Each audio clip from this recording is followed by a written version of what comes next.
पुत्रों का क्या है, जिस कमरे में पिताजी आएंगे वहां से उठ के भाग जाएंगे, थोड़ी मर्यादा में रहते हैं। तो एक पुत्री ने, उसमें भी सबसे छोटी कन्या हो तो कहना ही क्या, सबसे छोटी पुत्री ने अपने पिता के यज्ञ में भला प्राण क्यों त्यागे, कृपा कर आप विस्तार पूर्वक हमें सुनाएं।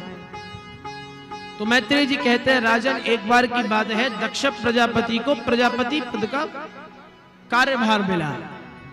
तो जिस प्रकार हम आप सबका स्वभाव है, नेक बच्चों को कक्षा का मॉनिटर का भी पद मिल जाए तो मॉनिटर के कॉलर हमेशा खड़े रहते हैं, अरे मॉनिटर है हमारा। ठीक वैसे ही दक्ष को तो प्रजापति का पद मिला, तो पद की गरिमा तो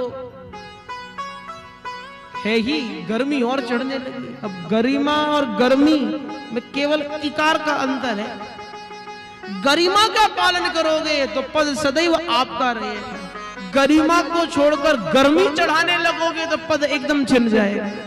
बोलो राधे श्याम। तो पद की गर्मी चढ़ने लगी दक्ष प्रजापति को, तो प्रजापति पद को सुशोभित हुए, तो देवताओं ने स्वागत समारोह आयोजित किया। दक्ष प्रजापति का प्रवेश हुआ, बड़े बड़े देवी देवता खड़े होकर पुष्प वर्षण करने लगे, स्वागत करने लगे। दक्ष जैसे ही अपने सिंहासन पर बैठे, दक्ष की सीधा दृष्टि गई त्रिदेव पर।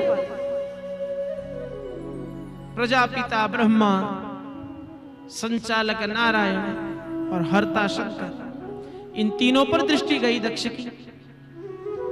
हमारा जो कथा आप सुन रहे हैं उस क्षेत्र में ही बैठे हैं, क्षेत्र की कथा है।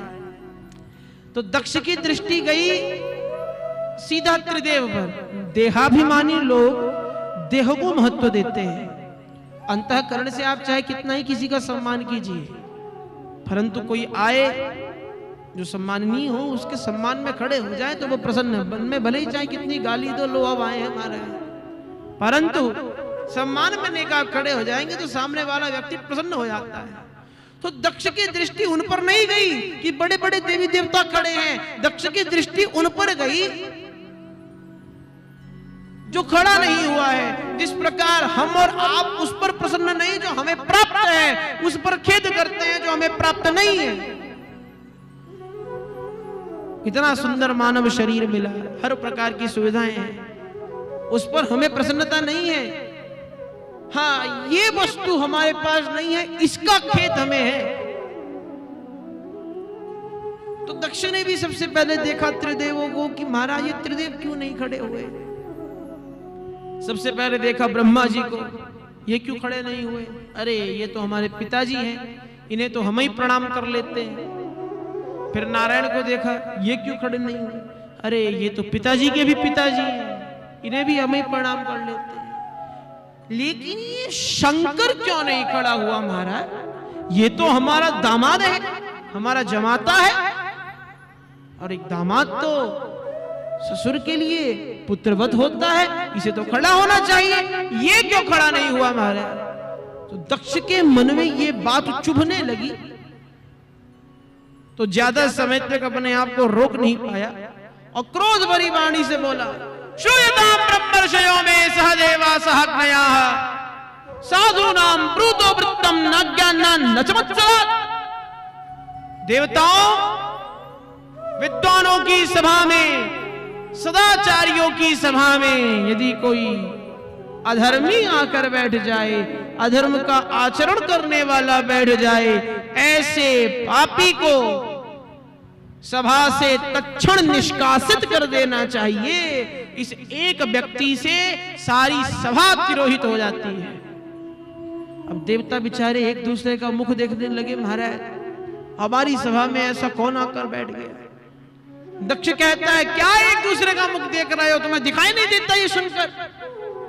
अयम तू लोकपालानां विशोग्नो निरपत्रवः सद्भिराचरितः पंथा येन स्तब्धेन दूषितः। अरे गृहीत्वा मृगशावाक्ष्याः पाणिं मर्कटलोचनः प्रत्युत्थानाभिवादार्हे वाच्या प्रकृतनोचितम्।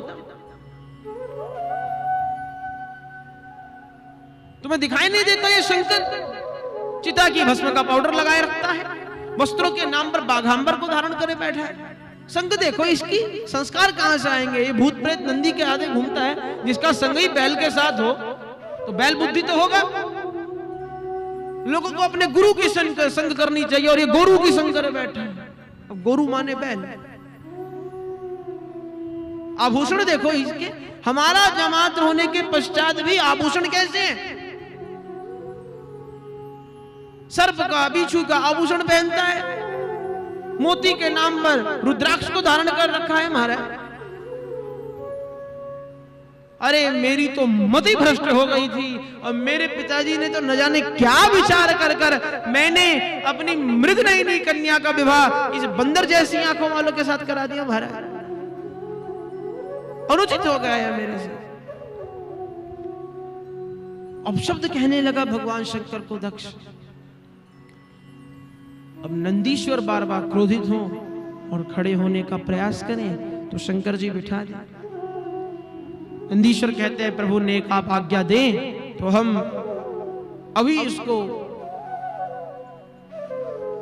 उचित सबक सिखाते हैं। भगवान शंकर कहते हैं बेटा बैठ जाओ।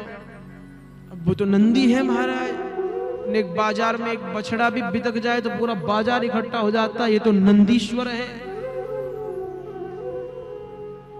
परंतु भगवान शंकर कहते हैं बेटा एक धैर्य धारण करो, बैठे रहो। ये ससुराल की गालियां हैं, एक ना एक दिन सबको खानी पड़ती है। लोग शादी से पहले खाते हैं, अंतर बस इतना है हम बाद में खा रहे हैं। बोलो राधे श्याम। राधे।